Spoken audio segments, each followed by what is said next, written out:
सपने सपने हर इंसान देखता है। कई लोग उन्हें साकार करने दूर चले जाते हैं, अपने घर से बहुत बहुत दूर। कुछ लोगों के सपने पूरे भी होते हैं, पर एक बड़ा तबका सफलता की चोटी तक पहुंच ही नहीं पाता। ये हाथ पैर मारते रहते हैं, घर लौटकर कुछ और करने को फेलियर और डिफीट समझते हैं। ये सपनों के सागर में एक दिशाहीन नाव की तरह भटकते रहते हैं और इनमें से कुछ डूब भी जाते हैं।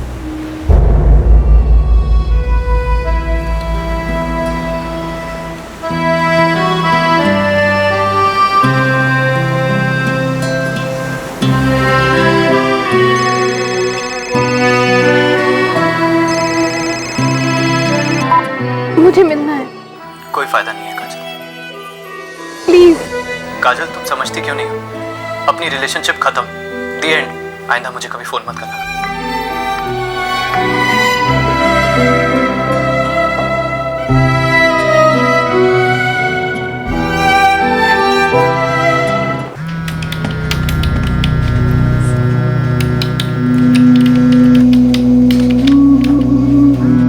Thank you for calling G Connect. Have a good day, sir.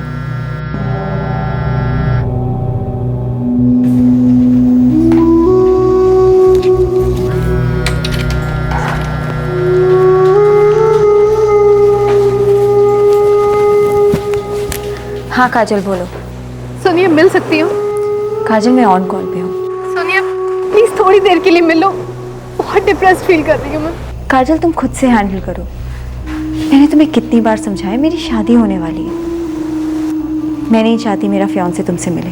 Please आधे घंटे के लिए मिल लो। ओह गॉड काजल, तुम्हें समझ नहीं आता? हर चीज़ तुम्हारे हिसाब से नहीं हो सकती। मैं बिजी हूँ, मैं फ़ोन रख रही हूँ।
मुझे अकेला छोड़ दो, प्लीज चले जाओ यहाँ से। क्या कर रहे हो?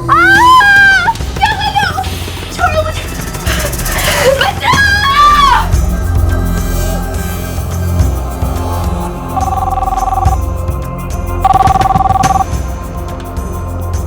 नमस्कार, Chembur police station, constable Gaikwad बोलते हैं। साहब, यहाँ पर कुछ गड़बड़ है साहब, आप जल्दी आइए साहब।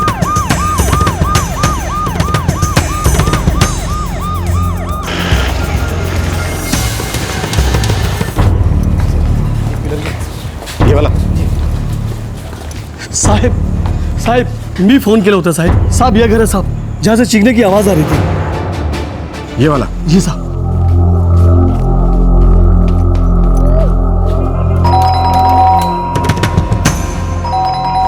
सर, कुछ लफड़ा लगता है। बैकवर्ड।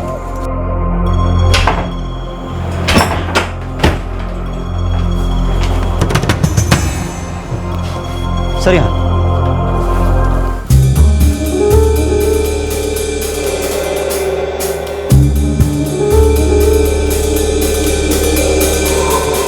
मर चुके हैं। तुम जानते हो इसे? हो साहब, काजल नाम है इसका। 1 साल पहले यहाँ रहने को आई थी साहब। इससे ज्यादा और कुछ नहीं जानता। शायद पड़ोसी से पता चल जाए। राणे, एम्बुलेंस को कॉल करो और पूरे घर की तलाशी लो। एक 24 वर्षीय युवती काजल किसी बात को लेकर डिप्रेस थी, उदास थी। उसके जीवन में एक लड़का था जिसने उसके साथ रिश्ता तोड़ दिया था। एक लड़की थी जो उससे मिलना नहीं चाह रही थी और उस रात कोई उससे मिलने आया और फिर उसी रात को मोहल्ले के एक दुकानदार ने उसकी खौफनाक चीखें सुनी और पुलिस को इत्तला की। पुलिस जब काजल के घर पहुंची तो उन्हें उसका शव मिला। क्या परेशानी थी काजल की? कौन था जिसने काजल को मौत के घाट उतार दिया था?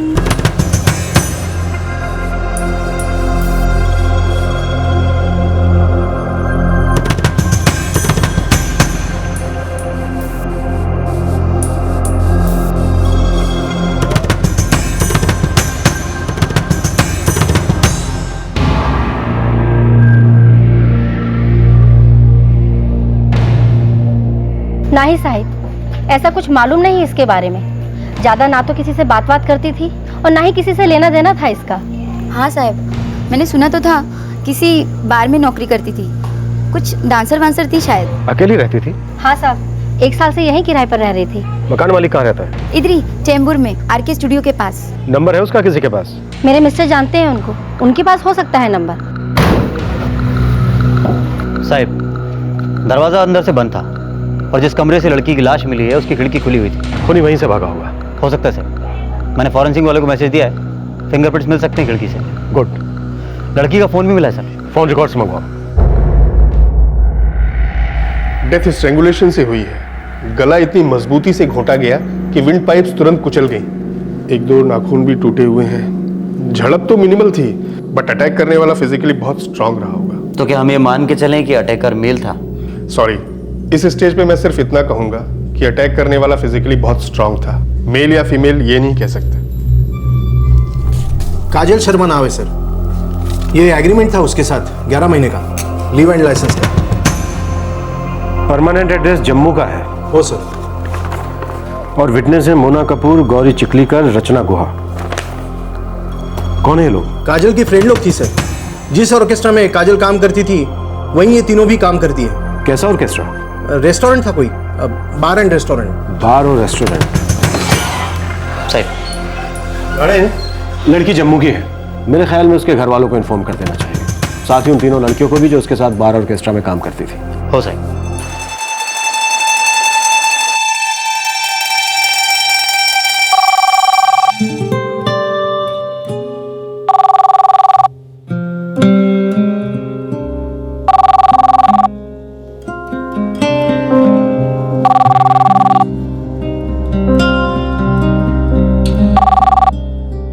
हेलो, मैं मुंबई चेंबूर पुलिस स्टेशन से कांस्टेबल विश्राम गायकवाड़ बात कर रहा हूँ। Police station? क्या बात है सर? काजल शर्मा आपकी रिश्तेदार है? हाँ, वो मेरी बहन है। क्यों, क्या हुआ उन्हें? वो ठीक तो है ना? सॉरी, उनकी डेथ हुई है। क्या? कल रात हमें उनकी लाश मिली। आप तुरंत मुंबई आ जाइए। ये मेरा कॉन्टैक्ट नंबर लिख लीजिए।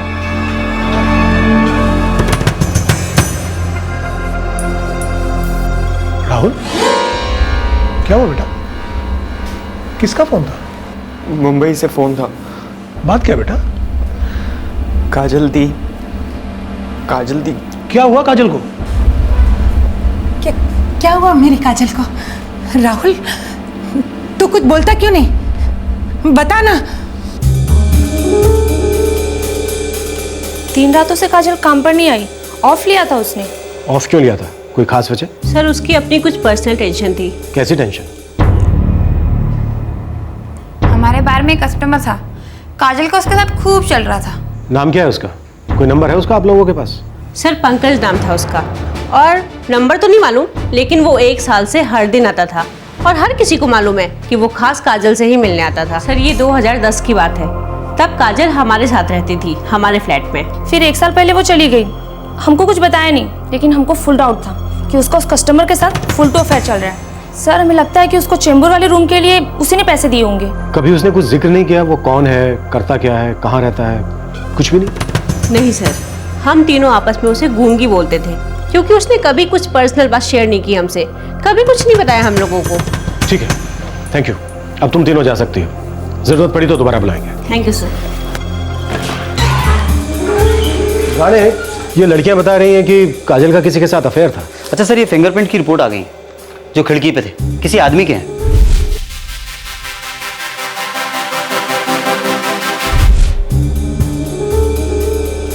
फोन रिकॉर्ड्स है।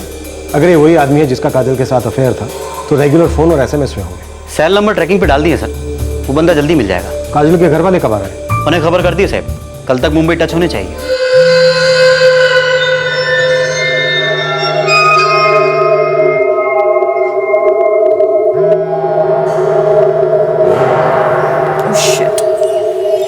हेलो। हाँ पापा। सोनिया बेटा, कब से तुम्हें कांटेक्ट करने की कोशिश कर रहा हूँ, कहाँ थी तुम? पापा I'm so sorry, वो फोन साइलेंट पे था तो मैं फोन नहीं उठा पाई, थोड़ी बिजी भी थी। बोलिए। बेटा तुम्हें पता भी है काजल के साथ क्या हुआ है? अब क्या किया पापा काजल ने? चेंबूर पुलिस स्टेशन से फोन आया था, वो लोग कह रहे थे कि उन्हें काजल की डेड बॉडी मिली है। What? पापा ये आप क्या कह रहे हैं? बेटा कल रात को पुलिस को तुम्हारी बहन की लाश मिली है। Oh my God। सोनिया मिल सकती हो? काजल मैं ऑन कॉल पे हूँ। सोनिया प्लीज थोड़ी देर के लिए मिलो, बहुत डिप्रेस्ड फील कर रही हूँ मैं।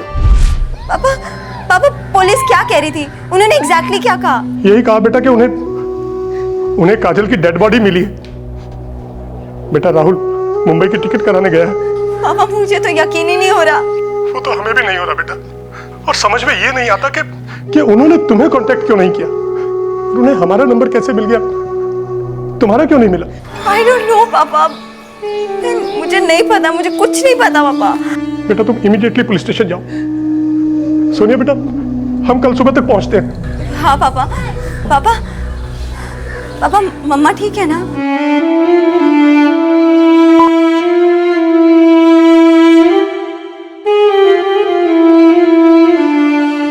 मर्डर विक्टिम काजल की जिंदगी में एक आदमी था और एक बहन भी थी जिसके साथ वो रेगुलर टच में नहीं थी। जम्मू में काजल के माँ बाप उसकी मौत की खबर सुनकर बुरी तरह से बिखर गए थे, लेकिन वो ये जानकर हैरान भी थे कि काजल की बड़ी बहन सोनिया काजल की मौत से बिल्कुल अनजान थी। माँ बाप को इस बात की भनक तक नहीं थी कि दोनों बहनों के बीच काफी दूरियां थी। क्या वजह थी इस मनमुटाव की? इसी बीच पुलिस को काजल के फोन रिकॉर्ड से उस आदमी का नंबर मिला जिसके साथ शायद काजल का अफेयर था। सर ये नंबर 44455666, ये नंबर बार बार दिख रहा है सर। कल शाम को भी इस नंबर पे काजल की बात हुई है। इस नंबर का पता चल गया सर। उसके बॉयफ्रेंड का? नहीं सर, उसकी बड़ी बहन सोनिया का नंबर है। बीपीओ में काम करती है, थाने में रहती है, अकेले। रानी कितनी अजीब बात है कि बड़ी बहन के यहाँ होने के बावजूद भी काजल यहाँ अकेली रह रही थी, और उसके रूम रेंटल एग्रीमेंट में भी उसकी बहन सोनिया का कहीं जिक्र नहीं है। उसकी बड़ी बहन सोनिया दोपहर को आ रही है यहाँ। रानी ये जो नंबर है 55544466, इसको फॉलो करो। सर ये पंकज का नंबर है जिसके बारे में वो तीनों लड़कियां बात कर रही थी। मुझे मिलना है। काजल तुम समझती क्यों नहीं हो? आइंदा मुझे कभी फोन मत करना काजल। डायल करो। हो सर।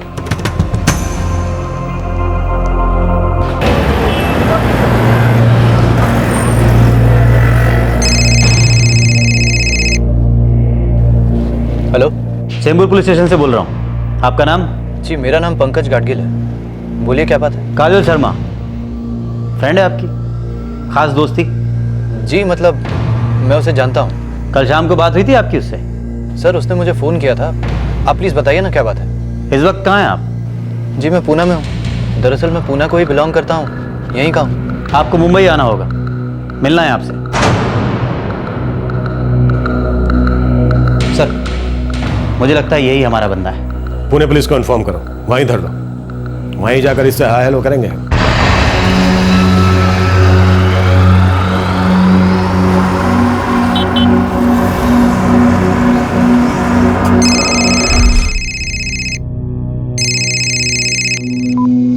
मुझे मिलना है। कोई फायदा नहीं है काजल। प्लीज। काजल तुम समझती क्यों नहीं हो? अपनी रिलेशनशिप खत्म हो गई, दी एंड। आइंदा मुझे कभी फोन मत करना काजल।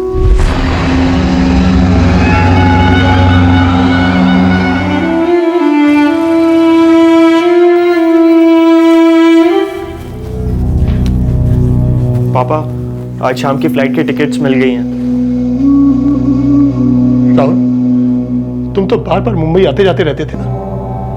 तुम काजल और सोनिया दोनों से मिलते थे, लेकिन तुमने कभी ये नहीं बताया कि वो दोनों अलग अलग रहती है। अब मर गई तुम्हारी काजल दीदी, अब क्या छुपा रहे हो?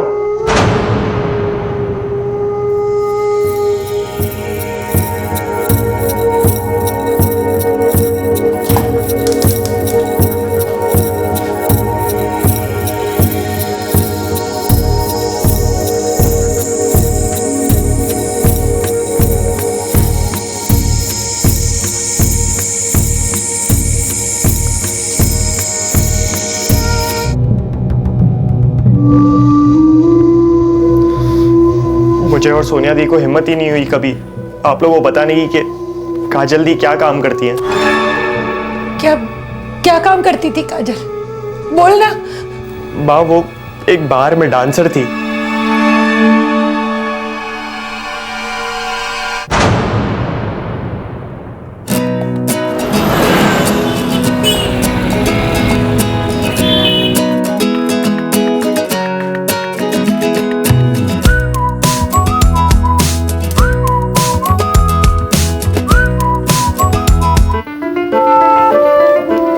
काजल, ये शीशे में टेढ़े मेढ़े मुंह बनाने से ना तो जम्मू की काजल से सुपरस्टार काजोल नहीं बन जाएगी, समझी? सोनिया, काजोल तो मेरी आइडल है, लेकिन तुम देखना, मैं अपनी खुद की आइडेंटिटी बनाऊंगी। एक दिन इतनी बड़ी एक्ट्रेस बन जाऊंगी कि सब लोग हमारे जम्मू को ना टॉप स्टार काजल शर्मा का शहर बुलाएंगे। देखना तो। सवाल ही पैदा नहीं होता बेटा। लेकिन पापा, मुझ में कॉन्फिडेंस है, टैलेंट है, मुझे अच्छा ब्रेक जरूर मिलेगा। अरे बेटा, तुम ये सोनिया और राहुल की तरह पढ़ाई लिखाई में ध्यान नहीं लगा सकती। और बेटा, ये फिल्म लाइन और एक्टिंग वैक्टिंग हम जैसे लोगों के लिए नहीं है। हम जैसे लोगों के लिए मतलब? आप फिल्म इंडस्ट्री को इतना बुरा क्यों मानते हैं? माँ, बहुत अच्छे लोग भी हैं फिल्म इंडस्ट्री में, हमारे आपके जैसे डिसेंट लोग। बेटा काजल, बहस नहीं। देखो, हम लोग मिडिल क्लास लोग हैं, और वो भी जम्मू के। बेटा, हम तुम्हें ये तो नहीं कह रहे कि तुम शादी करके घर पर बैठ जाओ। हम तुम्हें पढ़ा लिखा रहे हैं ताकि तुम कोई अच्छी जॉब करो, गवर्नमेंट की जॉब करो।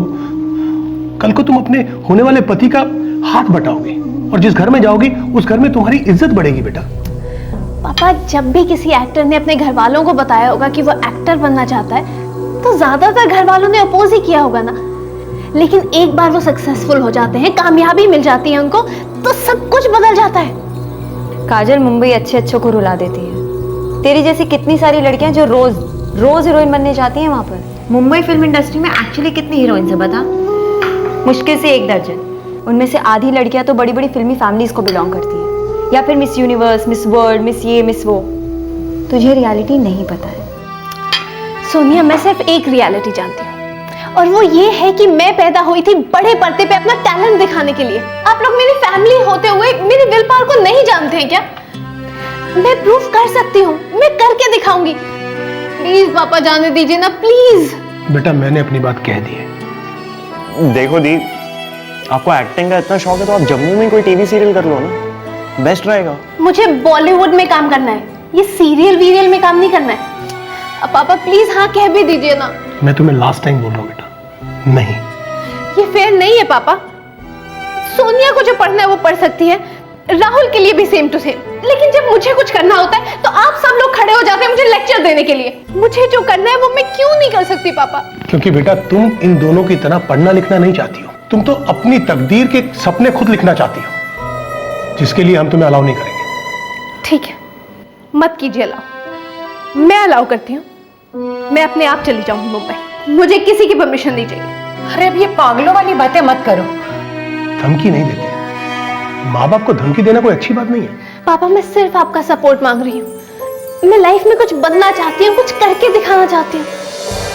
एक ही तो लाइफ है पापा, वो भी इतनी छोटी सी। प्लीज मान जाइए ना, प्लीज हाँ कह दीजिए, प्लीज पापा, प्लीज।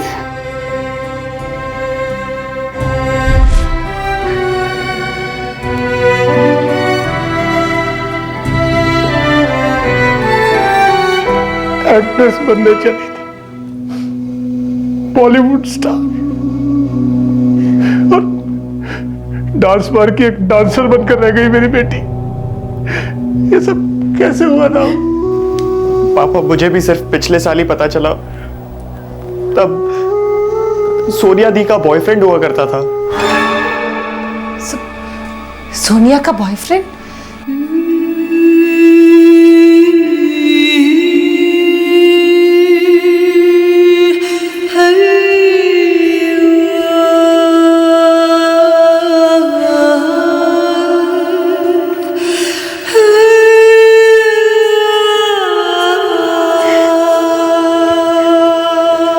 क्या हुआ सोनिया? बताओ ना यार, आखिर बात क्या है? राकेश, मेरी एक बहन थी काजल, उसका मर्डर हो गया है। She is dead. Oh God, ये कैसे हो गया? मैंने तुम्हें उसके बारे में कुछ नहीं बताया था।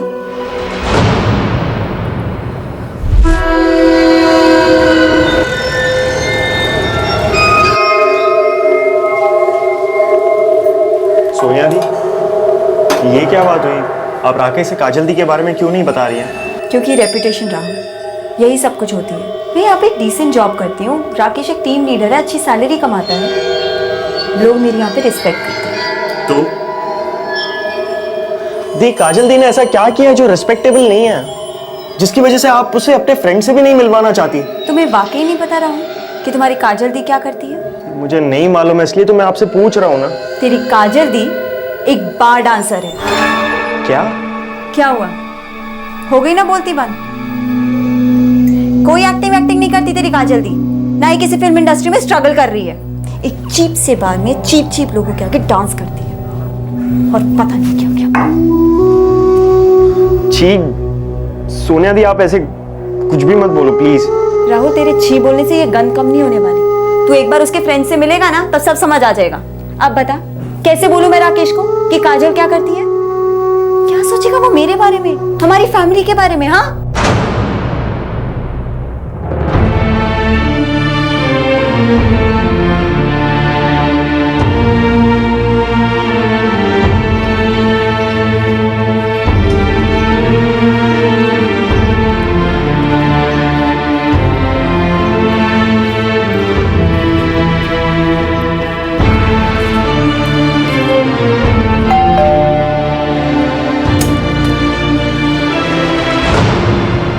राहुल,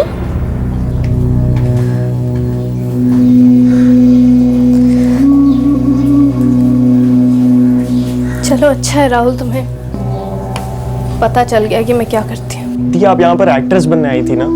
हाँ राहुल, और मेरी जिंदगी ही एक ड्रामा बन के रह गई। चल छोड़, फिर कभी बताऊंगी। फिर कभी बताऊंगी मतलब? दी, मम्मी पापा को जब ये सब पता चलेगा तो वो लोग क्या सोचेंगे आपके बारे में? कभी सोचा है आपने? राहुल, मम्मी पापा को तब पता चलेगा अगर तुम ये सोनिया उनको बताओगे, और अगर ऐसा हुआ ना राहुल, मैं कभी उनसे नजरें भी नहीं मिला पाऊंगी। दी, आप वापस मेरे साथ जम्मू चलो प्लीज। दी, छोड़ो ये सब और चलो मेरे साथ। छोड़ रही हूँ राहुल, ये सब छोड़ रही हूँ और वापस घर भी आ रही हूँ। बस कुछ एक बातें सेटल करनी है, उसके बाद वापस जम्मू आ जाऊंगी। घर आके कुछ नया काम शुरू करूंगी, सच।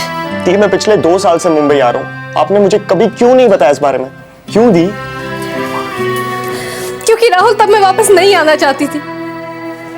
मुझे लगा मैं वापस आऊंगी तो सब मेरा मजाक उड़ाएंगे, मुझ पे हंसेंगे, और मुझे भी ऐसा ही लगेगा कि मैं लाइफ में हार गई, बिल्कुल फेल हो गई। लेकिन राहुल, यहाँ पे हालात इतने बुरे नहीं हैं। मैं अच्छा खासा कमा लेती हूँ, सब ठीक ठाक चल रहा है। इनफैक्ट मेरा एक स्टडी बॉयफ्रेंड भी है राहुल, बहुत सीरियस है वो मेरे बारे में। कौन है वो दी? पंकज नाम है उसका, पंकज गाडगिल। पुणे का रहने वाला है, अच्छा खासा बिजनेस है उसका। वो मुझे हमेशा खुश रखेगा राहुल, सच।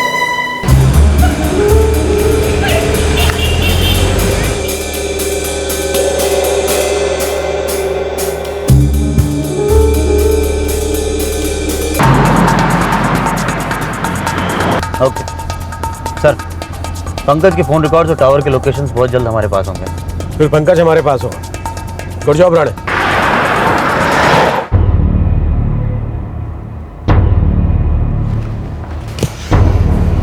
सर, ये पंकज गाडगिल। सर, मैं अपने डैड का बिजनेस मैनेज करता हूँ। कैसा बिजनेस है तुम लोगों का? हम लोग कपड़ा मैन्युफैक्चर करते हैं सर। मुंबई में हमारे बहुत सारे क्लाइंट्स हैं, तो मैं अक्सर यहाँ आता जाता रहता हूँ। जब मुंबई आते थे तो श्रीनाथ बार में जाते थे, जहाँ काजल डांस करती थी, काजल शर्मा। यस सर, मैं वहाँ जाता था। वहीं पे पहली बार मिला था मैं काजल से। बहुत अच्छी दोस्ती थी मेरी काजल से सर। कितनी अच्छी दोस्ती? प्यार था, बहुत बहुत प्यार करता था मैं काजल से सर।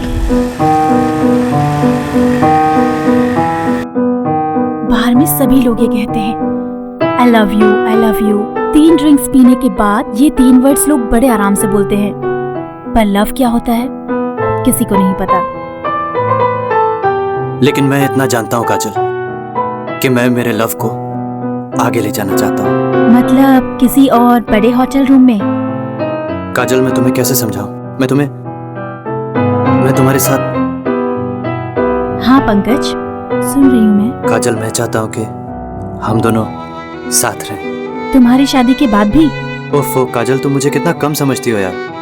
पंकज, मर्दों को समझने जैसा कुछ नहीं होता। तुम मुझे बाकी के मर्दों से अलग समझती हो, तभी तो तुम यहाँ मेरे साथ आई हो, है ना?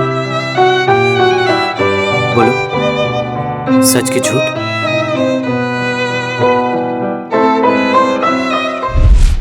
तूने अपने मजे कर लिए उसके साथ, दिल भर गया तो तूने सोचा कि अब ये शादी वादी की बात करेगी, तो तूने उसे हमेशा के लिए विदा कर दिया, मार डाला उसे। नो सर, मैंने उसे नहीं मारा, नहीं मारा मैंने उसे। मैं तो उससे प्यार करता था सर, सीरियस था उसके बारे में। एक टाइम तक तो था। किस टाइम तक? उसके बाद क्या हुआ? पंकज, मैं आज छोड़ दूंगी ये डांसिंग लाइन, लेकिन तुम्हारे बिना मैं मुंबई में अकेली करूंगी क्या? आराम करोगी, राज करोगी। मैं तुम्हारे लिए फ्लैट खरीदूंगा यहाँ, हम दोनों पति पत्नी जैसे ही रहेंगे। पति पत्नी जैसे? समझने की कोशिश करो काजल, मैं तुम्हें पुणे नहीं ले जा सकता। पर पंकज, मैं तुम्हारी बीवी बनना चाहती हूँ, मुझे बहू बनना है तुम्हारे घर की। मुझे भी वो सब कुछ चाहिए जो हर लड़की को चाहिए होता है, परिवार, प्यार, इज्जत। मैं किसी से कम नहीं हूँ पंकज। देखो काजल, तुम्हें ये बात समझनी होगी। मैं तुम्हें अपने पेरेंट्स के सामने नहीं ले जा सकता काजल। हम दोनों ऑफिशियली पति पत्नी नहीं बन सकते काजल। सर, काजल एक बार डांसर थी और मैं एक अच्छी फैमिली का इकलौता लड़का। अच्छी फैमिली के लोग भी अच्छे होने चाहिए, पर तूने अच्छा नहीं किया पंकज। शादी का वादा ना किया हो पर उम्मीद जगाई, लड़की को जीत लिया और फिर बस मुकर गया। मैंने सोच समझ कर प्यार नहीं किया था सर, बस हो गया था। मैं भी हमेशा इसी टेंशन में रहता था सर कि हमारा क्या होगा। मैं ये अच्छी तरह से जानता था सर कि मेरे पेरेंट्स कभी एक बार डांसर को नहीं अपनाएंगे, और फिर एक दिन काजल ने खुद ही सब कुछ खत्म कर दिया।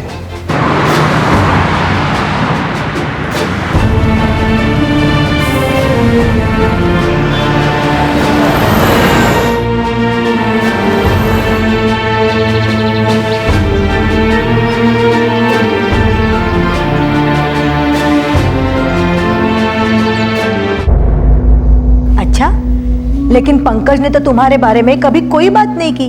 का हो?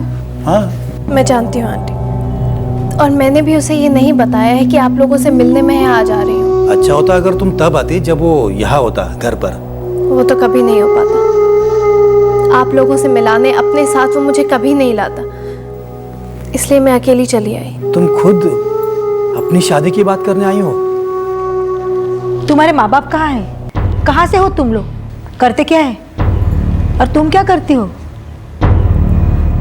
मेरी फैमिली जम्मू में है। 7 साल पहले जम्मू छोड़कर मैं मुंबई आ गई थी। देखिए, मैं आप लोगों से कुछ छुपाना नहीं चाहती हूँ। दरअसल मैं एक बार में काम करती हूँ। पंकज से भी मैं एक बार में ही मिली थी। बार में? जी। बार में तुम क्या करती हो? ऑर्केस्ट्रा में परफॉर्म करती हूँ। फिल्मी गानों पर डांस करती हूँ आंटी।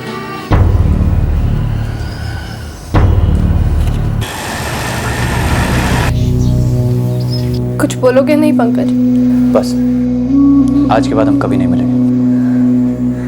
तुम आंसू क्यों बहा रही हो काजल? वाट तो मेरी लगी है ना। मेरे पेरेंट्स के नजरों में मुझे गिरा दिया, इतना बड़ा शौक दे दिया उन्हें। पंकज, मैंने जो कुछ भी किया मेरी एक आखिरी कोशिश थी। सिर्फ सच्चाई से, ईमानदारी से मैं एक नई जिंदगी चाहती हूँ।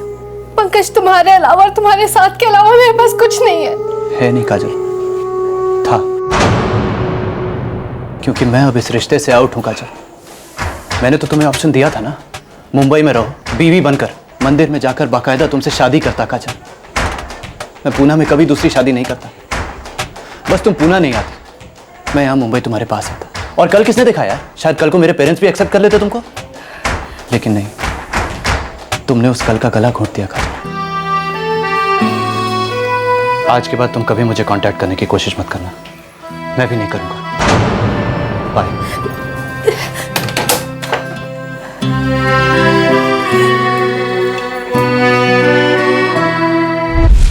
ये 1 महीने पहले की बात है सर। उस दिन के बाद मैं काजल से कभी नहीं मिला।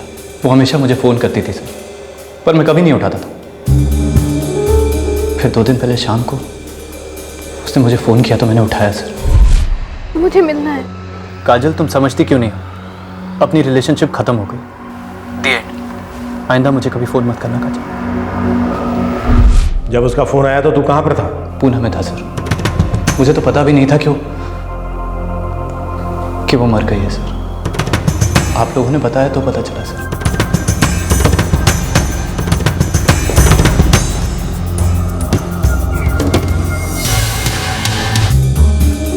सर, जिस नंबर पे पंकज ने कॉल रिसीव किया उसका सेल टावर तो यहीं है पुणे में। पिछले 2 दिन से वो मुंबई गया भी नहीं, फुल टाइम यही था। फिर कौन हो सकता है जो काजल के खून का प्यासा हो गया? पंकज, तुम जा सकते हो, अगर दोबारा जरूरत पड़ी तो बुलाएंगे।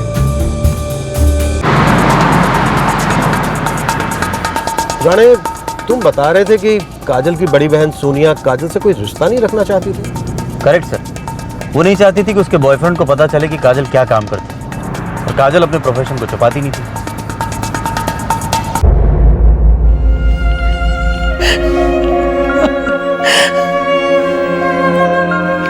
मेरी बच्ची काजल।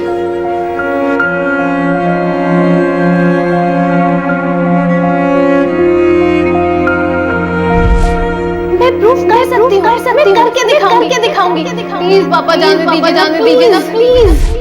काजल कहाँ चली गई बेटा?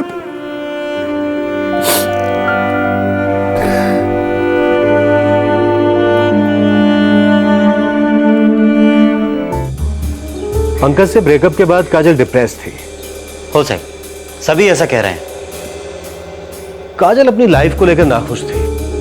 7 साल पहले मुंबई आई थी, माँ बाप के टच में नहीं थी, उसके फिल्मी कैरियर का कुछ हुआ नहीं था।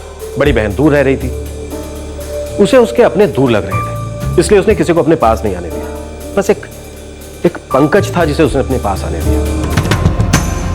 पर लगता नहीं है कि पंकज है इस मर्डर के पीछे। तो फिर कौन राणे, कौन हो सकता है? या फिर कोई और ही कारण है जिसकी वजह से काजल का कत्ल हुआ? छोड़ो मुझे।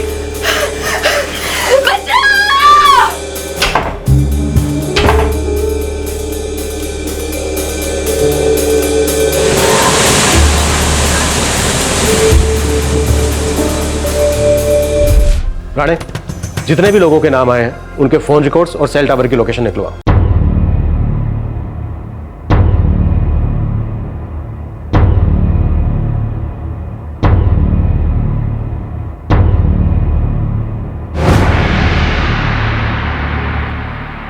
इन्हीं में से कोई होगा, और जो भी होगा उसका तखड़ा मोटिव होगा, ठोस कारण होगा जिसके चलते उसने काजल का मर्डर किया।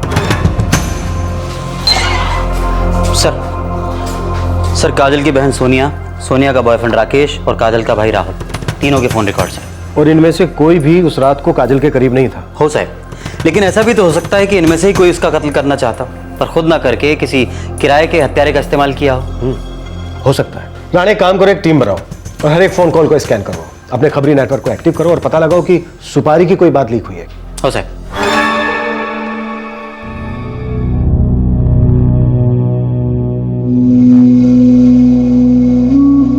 पापा, पुलिस वालों ने कहा कि काजल दी की बॉडी कल तक मिल जाएगी। मुझे उसे मुंबई आने ही नहीं देना चाहिए था।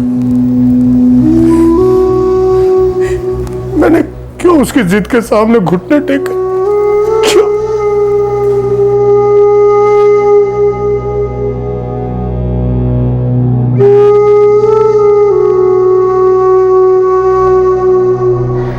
सोनिया, मैं उसका साथ दे सकती थी राकेश, अगर हम साथ में रहते तो ये सब कुछ नहीं होता। कम ऑन सोनिया, अपने आप को ब्लेम करना बंद करो। मैं उसका सपोर्ट सिस्टम बन सकती थी, उसके एम्बिशन को समझने की कोशिश कर सकती थी।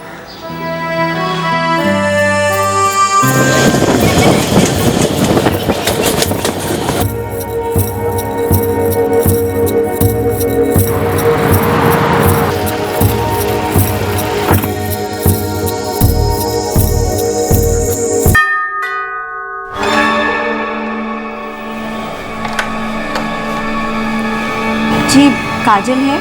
आप कौन? मैं उसकी बहन सोनिया। ओ आओ, अंदर आओ। सोनिया, तुमने मुझे बताया ही नहीं कि तुम्हें मुंबई में जॉब मिल गया और तुम यहाँ शिफ्ट हो रही हो। कैसे बताती काजल, तूने तो घर पे फोन करना ही छोड़ दिया है। तू नंबर चेंज करती है और बताती भी नहीं है। पापा मम्मी कितना परेशान रहते हैं तुझे लेकर, पता है? हो क्या रहा है काजल, तू एग्जैक्टली कर क्या रही है? वो दी मैं इतनी बिजी थी कि तेरे पास एक फोन करने का टाइम नहीं है, एक एसएमएस नहीं। घर पे सब होप लगा के बैठे कि कब तुम हमें फोन करोगी और एक गुड न्यूज दोगी कि तुम्हें एक अच्छी सी फिल्म या अच्छा सा सीरियल मिल गया है। वो दी मैं ट्राई कर रही थी। कर रही थी मतलब अब नहीं कर रही है? तो तू कर क्या रही है काजल यहाँ पे सर्वाइव करने के लिए? साहिब, खबरियों का पूरा नेटवर्क एक्टिव है। गोवंडी, चीता के, मुमरा, सारे लड़के लगातार रिपोर्ट कर रहे हैं, लेकिन अब तक किसी ने सुपारी के बारे में नहीं सुना है। वो पंकज जिसके साथ काजल इन्वॉल्व थी, वो तो शायद इस मर्डर में इन्वॉल्व नहीं लग रहा है। और काजल की अपनी सहेलियों के साथ भी ऐसी कोई दुश्मनी नहीं थी, दोस्ती भी तो नहीं थी सर। करेक्ट। फिर काजल अपनी प्रॉब्लम्स किसके साथ शेयर करती थी? फिर ऐसा वो कौन है जिससे काजल ने ऐसी दुश्मनी मोल ली कि उसने काजल का कत्ल कर दिया? सुने, कुछ अटपटा लग रहा है, कोई कड़ी मिल नहीं रही।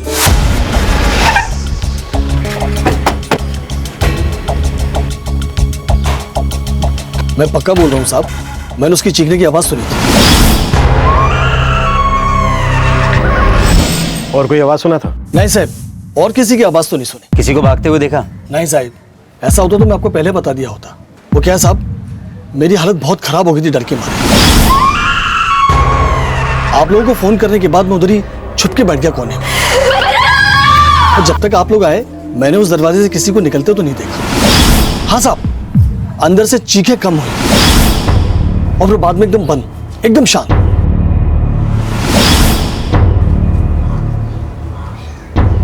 सर, ये किराए का खून ही नहीं हो सकता। उसे कैसे पता है इस खिड़की के बारे में? ये खून जरूर किसी जान पहचान वाले ने किया है। और ये जान पहचान वाला कौन हो सकता है? साहब, मैं बगल वाले घर में रहती हूँ। और एक भी चीख नहीं सुनी? नहीं सुनी, मैं तो सो रही थी। इस लड़की की मौत का राज भी इसके इर्द गिर्द ही होना चाहिए। इसकी जान पहचान का ही कोई है? पंकज गाडगिल। इसे तो हम रूल आउट कर रहे हैं। ये पंकज से पहले का भी कोई अतीत हो सकता है काजल का। देखो राणे, ये लड़की 7 साल से यहाँ रह रही थी। इसने अपने माँ बाप को नहीं बताया था कि ये कोई एक्ट्रेस नहीं बल्कि एक बार डांसर है। सच्चाई सिर्फ इसके भाई बहन को मालूम थी, जो उन्होंने अपने माँ बाप से नहीं बताई। हो साहब, मुझे लगता है हमें काजल के फोन रिकॉर्ड्स दोबारा चेक करने चाहिए। शायद कुछ है जो मिस हो रहा है, कुछ ऐसा जो पेपर्स पे है पर हम देख नहीं पा रहे हैं। रिकॉर्ड्स ले आओ।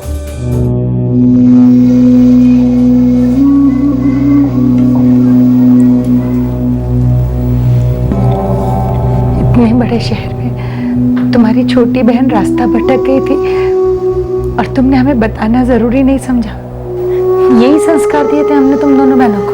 नहीं मम्मा, ऐसा नहीं है। मुझे बस समझ नहीं आ रहा था कि मैं क्या करूं। क्या रे काजल, तूने अपनी बहन को बताया नहीं कि तू हम लोगों के साथ काम करती है? तो क्या बोल रही है? तूने सोनिया को बता तो नहीं दिया ना? अरे 1 हफ्ते से रोज पूछ रही है। मैं सोच रही थी कि काजल की बहन इतना टेंशन में क्यों रहती है। तो तूने उसे बता दिया? बोलना पड़ा। मैंने बोलती तो उसको कहीं और से पता चल जाता। तो मैंने ही बोल दिया कि देख सोनिया, ऐसा ऐसा है, काजल हम लोग के साथ ऑर्केस्ट्रा में डांस करती है। और बोला कि कमाल की डांसर है तू।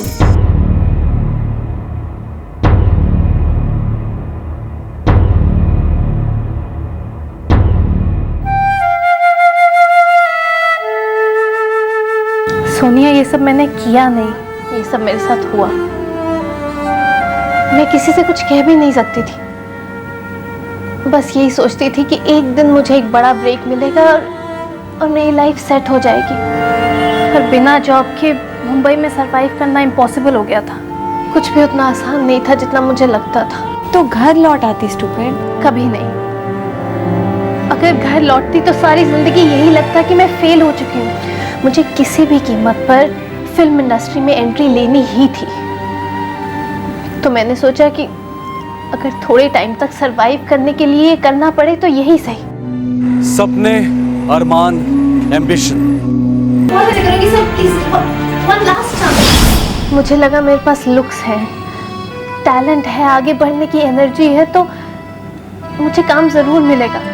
पर मेरे हिस्से में सिर्फ छोटे मोटे रोल्स ही आ रहे थे। रोज सुबह से लेकर रात तक ऑडिशंस देती थी, प्रोड्यूसर्स के ऑफिसर से फोन आने का इंतजार करती थी और बस इंतजार ही करती रहती थी। कुछ भी वर्कआउट नहीं हो रहा था Soni. Roll camera, rolling, action. Shruti, मुझे तुम्हारे पेरेंट्स से मिलना है। अबे मुझे नहीं लगता कि हमारे पेरेंट्स शादी के लिए राजी होंगे। लेकिन वो दुख बढ़ जाएगा। लुक अबे, आई एम रियली सॉरी। अब हमें एक दूसरे को भूल जाना होगा। कट। ओ हीरोइन, पासिंग कौन करेगा? तुमने कब कहा मुझे पासिंग करने के लिए? अब दिमाग की दही मत कर, समझी? तब से इशारा करो, तेरे को दिखाई नहीं देता? तेरे लिए क्या अब स्पेशल रिटर्न इनविटेशन भेजूं कि मैडम जी आइए पासिंग कीजिए? नहीं, मैंने सच में नहीं देखा। नहीं दिखता तो आई टेस्ट करवा लो। एक पासिंग तो ढंग से होती नहीं और आ जाती है रोल मांगने के लिए। क्या हुआ सर? क्या यार मनोज, कितनी बार बोला ऐसे थके मरे लोगों को सेट पे मत भेजा करो। एक जगह पर बैठ गए तो फेविकॉल जैसे चिपक जाते। सर निष्ठा में हो सर, प्लीज सॉरी सर। आपके वजह से बात सुनना पड़ता है, समझ में नहीं आएगा आपको?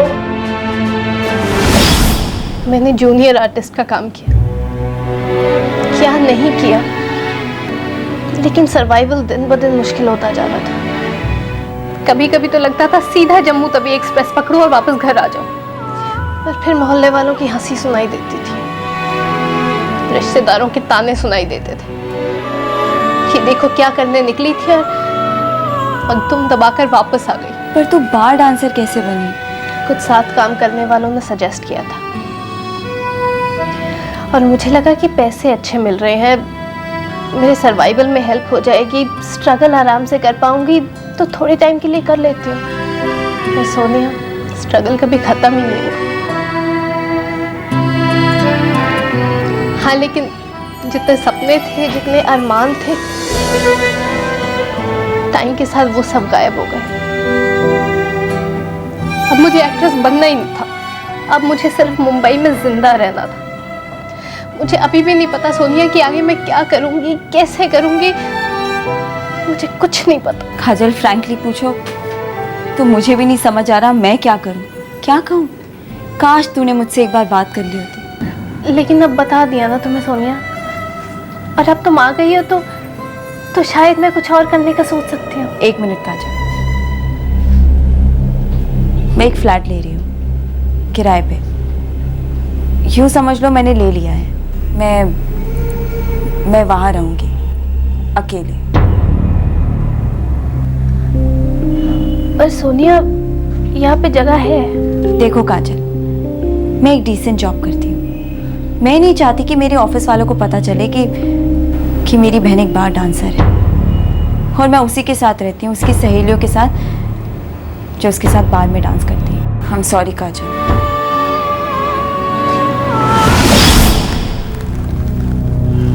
काजल ने ऐसा सोचा ही क्यों कि वापस आना उसकी हार समझा जाएगा। उसने ये कैसे भुला दिया कि हम उसके अपने हैं।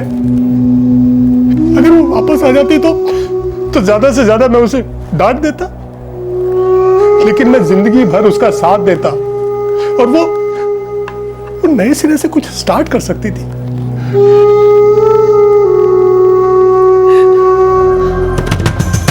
सर, ये काजल के फोन रिकॉर्ड्स को मैंने बार बार चेक किया, हर एक नंबर चेक किया। फिर सर एक नंबर है जिससे बार बार काजल के फोन पर कॉल किए गए, लेकिन अजीब बात यह है कि काजल ने कभी उस नंबर पर कॉल बैक नहीं किया। ये देखिए 22244877। किसका नंबर है? किसी करमवीर का है। इससे बात हुई? नहीं सर, 25 अप्रैल से ये फोन बंद है। 25 अप्रैल को काजल का मर्डर हुआ था? हो सर। इस करमवीर का कोई एड्रेस? सेम चौक जहाँ पे काजल रहती थी। गाड़ी निकालो।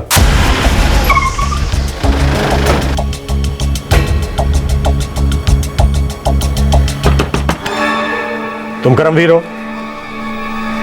जी नहीं, मैं विवेक हूँ। तो फिर करमवीर कौन है और कहाँ है? सर, करमवीर मेरा रूम पार्टनर था। हाँ, पिछले 5 दिनों से गायब है, घर नहीं आया। मतलब 25 अप्रैल से गायब है? तुम्हारे चाल की काजल नाम की लड़की का मर्डर हुआ है, जानते ही होगे। हाँ सर, मैंने सुना इसके बारे में, लेकिन मैं उसे नहीं जानता था। करमवीर जानता था उसे? मालूम नहीं सर, मैं उसकी पर्सनल लाइफ में इंटरफेयर नहीं करता था। हम सिर्फ ये रूम शेयर करते हैं। वो करता क्या है? सर वो इलेक्ट्रॉनिक गुड्स का ब्रोकर है और घूमता रहता है देश भर, और कभी कभी तो आउट ऑफ इंडिया भी जाता है। वो है कहाँ? मुझे मालूम नहीं सर।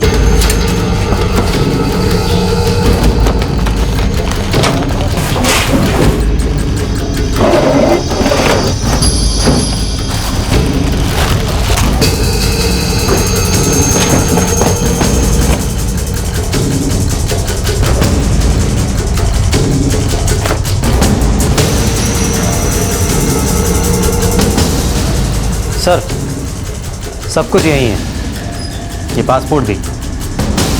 25 की रात को करमवीर लौटा? मैंने उसे 25 को सुबह आखिरी बार देखा था। उसके बाद वो कहाँ गया, क्या कर रहा था, मुझे कुछ नहीं पता। करमवीर का परमानेंट एड्रेस जम्मू का है। वो लड़की काजल भी जम्मू से थी। इतना बड़ा इत्तेफाक नहीं हो सकता।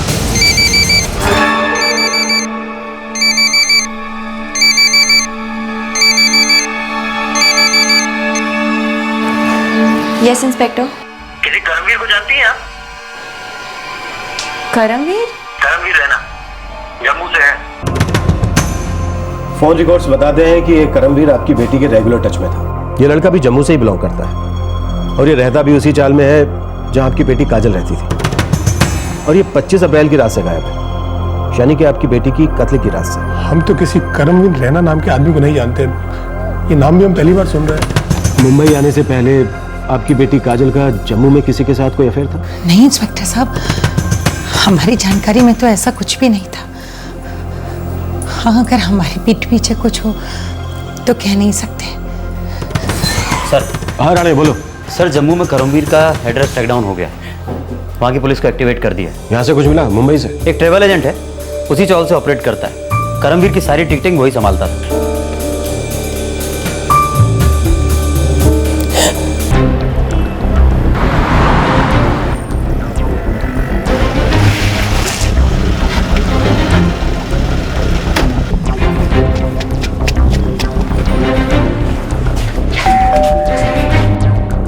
तो अब कहाँ है करमवीर? साहब 1 महीने से मेरे बेटे की कोई खबर नहीं है। उसके लिए तो हम खुद बहुत परेशान हैं साहब। और ये काजल शर्मा कौन है जी? मैं तो ये नाम पहली बार सुन रही हूँ। अच्छा जी। मेरा लड़का मुंबई में 3 साल से सर्विस कर रहा है। अगर उसका किसी लड़की के साथ कोई चक्कर होता तो हमें जरूर बताता। हमारा कर्म हम दोनों से कुछ नहीं छुपाता साहब।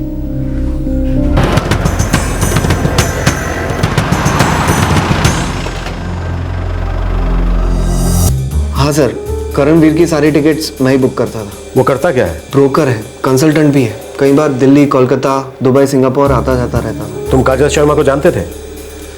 हाँ सर, बेचारी का 5 दिन पहले ही मर्डर हो गया ना। क्या करमवीर वो जानता था काजल को? सर एक्चुअली काजल भी अपनी सारी टिकट्स मुझसे ही बुक करवाती थी, ज़्यादातर शिरडी की बस के लिए।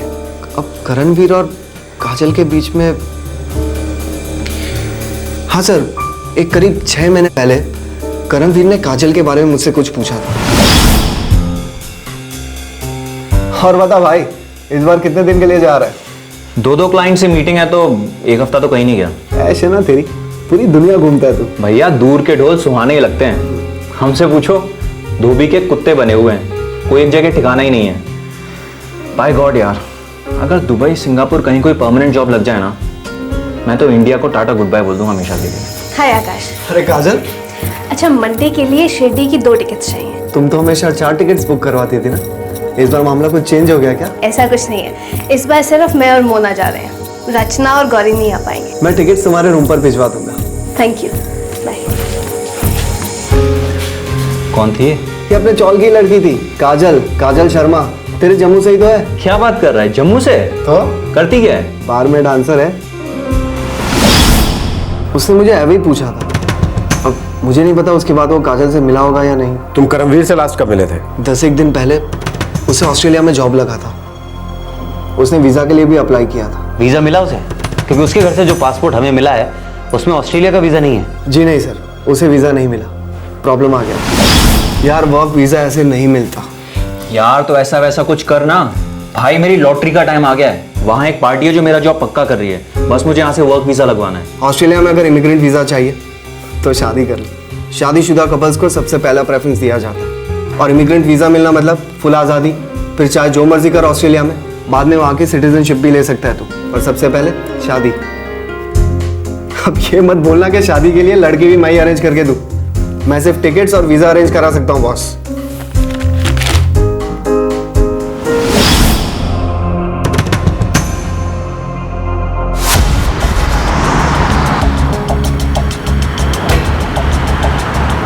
राणे, मुझे लग रहा है कि करमवीर काजल से शादी करना चाह रहा होगा। हो साहब, और काजल ने मना किया होगा तो करमवीर ने उसे मार दिया गुस्से में।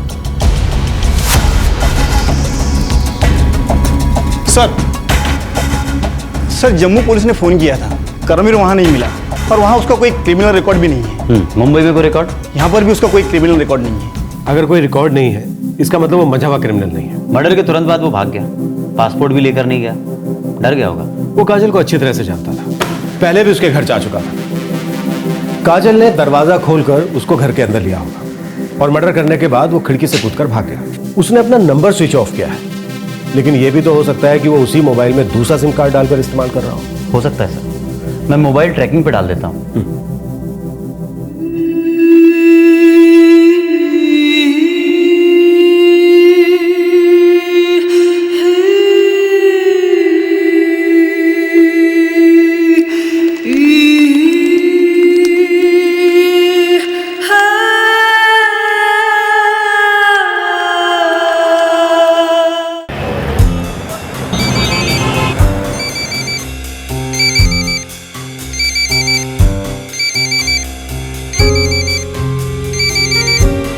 रिंग जा रही है सर, मोबाइल सेम है, सिम कार्ड नया है। लोकेशन क्या है? जालंधर, पंजाब।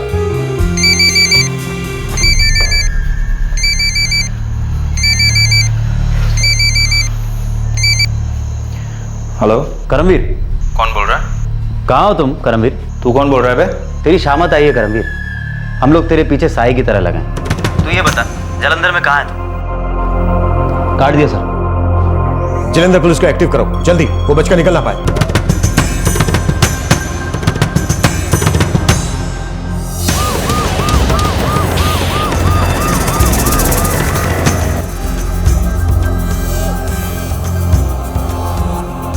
सर जी, बंदा तो चेकआउट कर गया सी। यही था वो? हाँ सर, यही करमवीर रहना है। कोई एड्रेस वगैरह छोड़ गया है? नहीं सर, एड्रेस तो नहीं कोई छोड़ गया। हमने गलती की राणे, हमें उसे फोन करके अलर्ट नहीं करना चाहिए, लेकिन इतना पक्का हो गया कि काजल के मर्डर में उसी बंदे का हाथ है। अब हमें सिर्फ ये पता लगाना है कि उसने ऐसा क्यों किया। अब वो ज्यादा दूर नहीं भाग सकता साहब, मैंने जम्मू पुलिस को रेड अलर्ट के लिए रिक्वेस्ट भेज दी है। बेटा अपना ख्याल रखना, कभी भी कोई तकलीफ हो, कोई परेशानी हो तो फोन कर देना बेटा। काजल की मौत का दुख तो हमें जिंदगी भर रहेगा, लेकिन उससे भी बड़ा दुख इस बात का है कि वो जब तक जिंदा रही ये समझती रही कि हम उसके दुख को नहीं समझेंगे, उसकी मदद नहीं कर पाएंगे। माँ बाप तो अपने बच्चे की एक एक धड़कन को समझते हैं। हमसे कभी कुछ मत छुपाना। करमवीर एक मजबूत सस्पेक्ट था और वो अभी तक पुलिस के हाथ नहीं लगा था। ये बात गवाह थी उसके गुनाह की कि वो पुलिस से भाग रहा था। उसने काजल की हत्या क्यों की थी, ये सवाल अब सबके दिमाग में बार बार आ रहा था, लेकिन इस सवाल का जवाब सिर्फ करमवीर ही दे सकता था। इस इन्वेस्टिगेशन की किस्मत अच्छी थी कि करमवीर ने अपना सिम कार्ड चेंज करते वक्त अपना सेल फोन ऑन किया, जिससे उसकी लोकेशन पता चल गई। वो जालंधर से जम्मू के लिए रवाना हो चुका था। 456874657647। सर, ये करमवीर का नया नंबर है, उसने मोबाइल ऑन किया था, जम्मू पहुंच गया है वो। फैमिली से मिला? नहीं सर, वहां नहीं पहुंचा अभी तक। वो वहां नहीं जाएगा राणे, क्योंकि वो अच्छी तरह से जानता है कि पुलिस पार्टी वहां उसका इंतजार कर रही है। कब तक भागेगा? उसका पासपोर्ट हमारे पास है, उसकी सारी चीजें हमारे पास हैं। इन चीजों के बिना भी वो लंबे अरसे तक गुमशुदा हो सकता है राणे। तो इस नंबर पे कॉल करें क्या सर? नहीं राणे, ये गलती हम दोबारा नहीं दोहराएं। एक काम करते हैं, हम जम्मू निकलते हैं।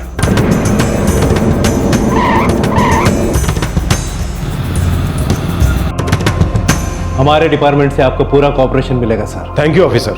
उसका नंबर है हमारे पास, इस बार वो बचकर भाग नहीं सकेगा।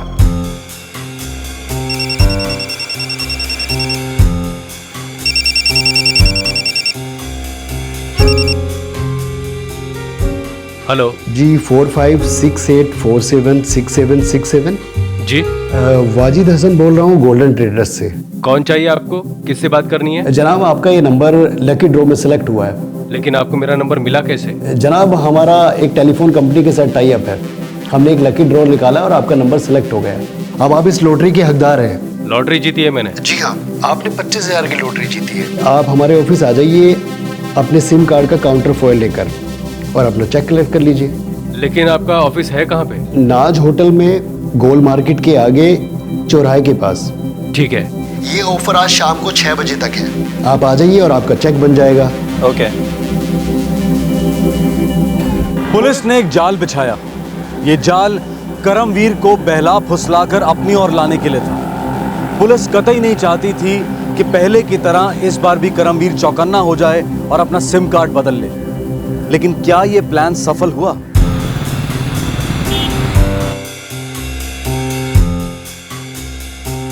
जी गोल्डन ट्रेडर्स, मेरा फ़ोन नंबर 4568476767 है।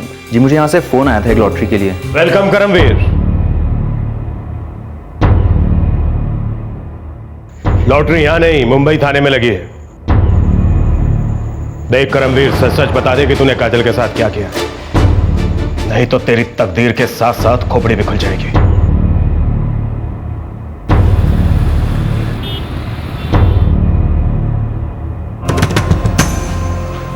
मुझे अच्छी लगी थी वो।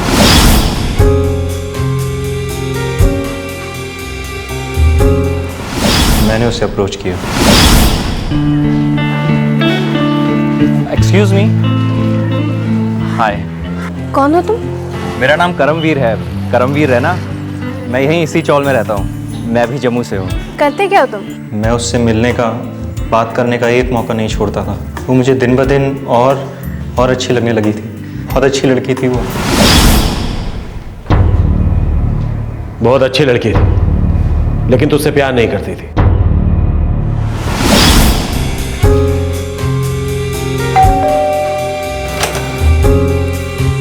हाय, देखो करम, तुम बहुत अच्छे लड़के हो, लेकिन क्या काजल? मैं किसी और को लाइक करती हूँ। बहुत सीरियस हूँ उसके बारे में, इसलिए प्लीज मेरे लिए ऐसी फीलिंग्स मत रखो तुम। मैं किसी और के बारे में सोच भी नहीं सकती हूँ। वो एक ऐसे आदमी के प्यार में पागल थी जो उससे कभी शादी नहीं करने वाला था। मुझे बात साफ साफ नजर आ रही थी। मैं उससे कहता भी रहता, लेकिन वो मेरा कभी यकीन ही नहीं करती थी। पर उससे फायदा क्या होता? वो तुझसे प्यार नहीं करती थी, तुझसे शादी भी नहीं करती। करम आसान नहीं है मेरे लिए। मैं सब कुछ सेट कर दूंगा काजल। मैं तुम्हें वो सारी खुशियाँ दूंगा जो तुम्हें चाहिए। काजल, मैं तुम्हें बता नहीं सकता मैं तुमसे कितना ज़्यादा प्यार करता हूँ। आई एम सो सॉरी करम, पर मैं एक रिश्ता जोड़ के देख चुकी हूँ। मैं दूसरा रिश्ता जोड़ना ही नहीं चाहती। अगर तुम मेरे दोस्त हो ना करम, तो प्लीज़ मुझे अकेला छोड़ दो और दर्द मत दो मुझे। पंकज ने उसके साथ फुल ब्रेक ऑफ कर दिया था, पर फिर भी वो मेरे सच्चे प्यार को एक चांस भी देने को राजी नहीं थी। बस सच्चा प्यार करने वाले अपने प्यार का गला नहीं घोटा करते। सर, मैं उसे मारना नहीं चाहता था, पर मार डाला। तूने काजल को क्यों मारा करमवीर? ऑस्ट्रेलिया में अगर इमिग्रेंट वीजा चाहिए तो शादी कर ले। शादीशुदा कपल्स को सबसे पहला प्रेफरेंस दिया जाता है। मैंने मुंबई में कई साल स्ट्रगल किया, खून पसीना बहाया, और इस सब के बाद मुझे ऑस्ट्रेलिया में एक बेहतर जिंदगी बनाने का चांस मिल रहा था। काजल ने भी मुंबई में बहुत स्ट्रगल की थी, मुझसे ज़्यादा तकलीफ़ें देखी थी। मुझे लगता था अगर हम दोनों मिल गए तो ऑस्ट्रेलिया में एक बेहतर ज़िंदगी बना सकते हैं, पर उसे वो ज़िंदगी दिख ही नहीं रही थी। जितना दिखाने की कोशिश कर रहा था वो देख ही नहीं रही थी।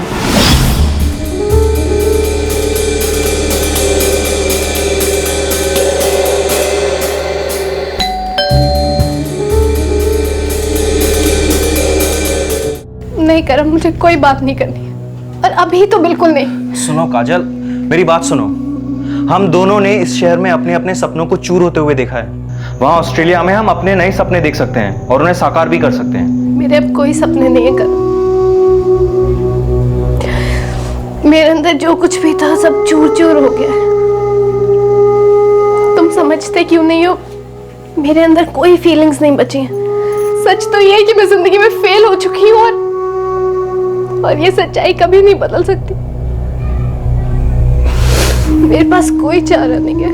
काजल, मैं तुम्हें चारा नहीं, एक मौका दिखा रहा हूँ। मुझे कुछ नहीं देखना, कुछ नहीं समझना। बस मेरे अंदर कोई तार टूट गई, सुन्न हो गया दिमाग, दिल।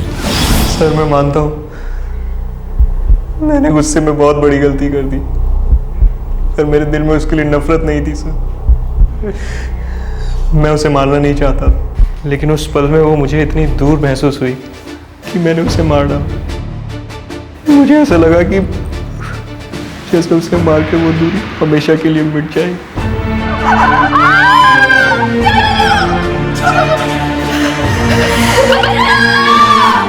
सर वैसे मारना नहीं चाहता था, मैंने पता नहीं उसको क्यों मारा।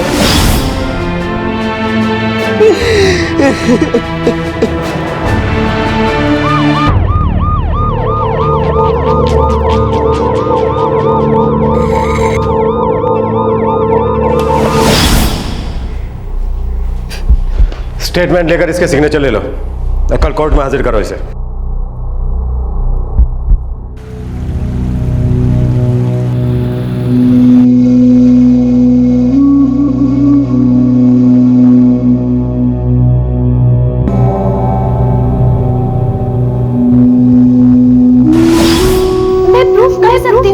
करके दिखाऊंगी। प्लीज पापा जाने दीजिए ना प्लीज।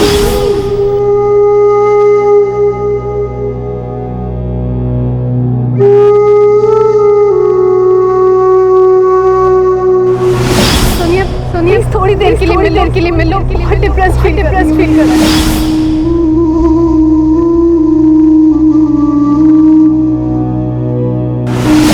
बस आज के बाद हम कभी नहीं मिलेंगे।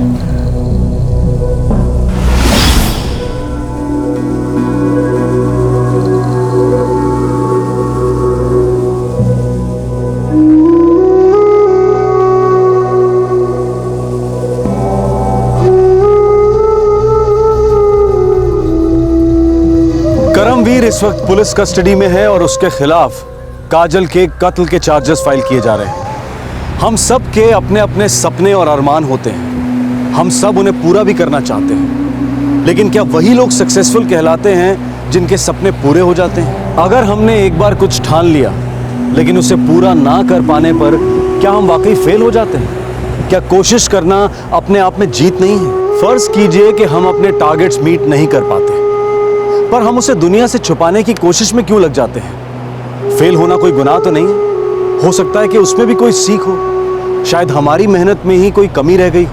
लेकिन लगातार किसी कोशिश में फेल होना भी हार की निशानी नहीं है, बेइज्जती नहीं है, बल्कि एक दस्तक है कि शायद हम गलत पहाड़ पर चढ़ रहे हैं, शायद हमारी मंजिल कहीं और ही है। एजुकेशन हो, करियर हो या फिर रिश्ते हो, हार कभी फाइनल नहीं होती है।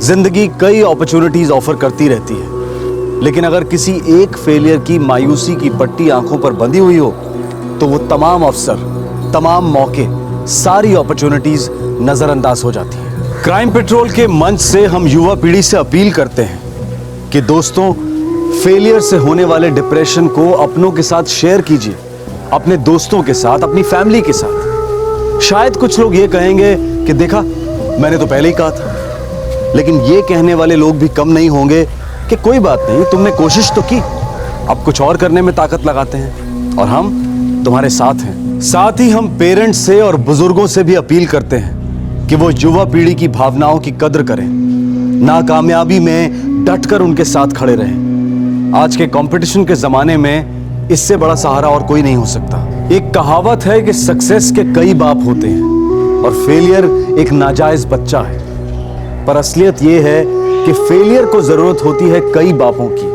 उनके हौसले की, उनके सहारे की और अनकंडीशनल प्यार की। और अब एक विचार क्रिएटिव फील्ड्स के बारे में, चाहे एक्टिंग हो, सिंगिंग या मॉडलिंग। हजारों लड़के लड़कियां रोजाना मुंबई के लिए रवाना होते हैं नेक्स्ट सुपरस्टार बनने का ख्वाब लेकर। हम उन सभी को ऑल द बेस्ट कहते हैं। लेकिन हम ये भी कहेंगे कि जब भी स्ट्रगल के दौरान आपको अंदर से ये महसूस हो कि ये फील्ड हमारे लिए नहीं है, तो इस फीलिंग को अपनी हार ना समझें, बल्कि वो जिंदगी की दस्तक है कि वक्त आ गया है ये पता लगाने का कि हमारी असली कॉलिंग, हमारा असली हुनर क्या है। समझदारी इसी में है कि हम वो करें जिसके लिए हम बने, वो बनने की कोशिश ना करें जो हमारा कभी था ही नहीं। आपसे फिर मुलाकात होगी क्राइम पेट्रोल दस्तक के एक और एपिसोड में। इस तरह के और भी एपिसोड देखने के लिए हमारे चैनल को सब्सक्राइब करें और बेल आइकन दबाना ना भूलें।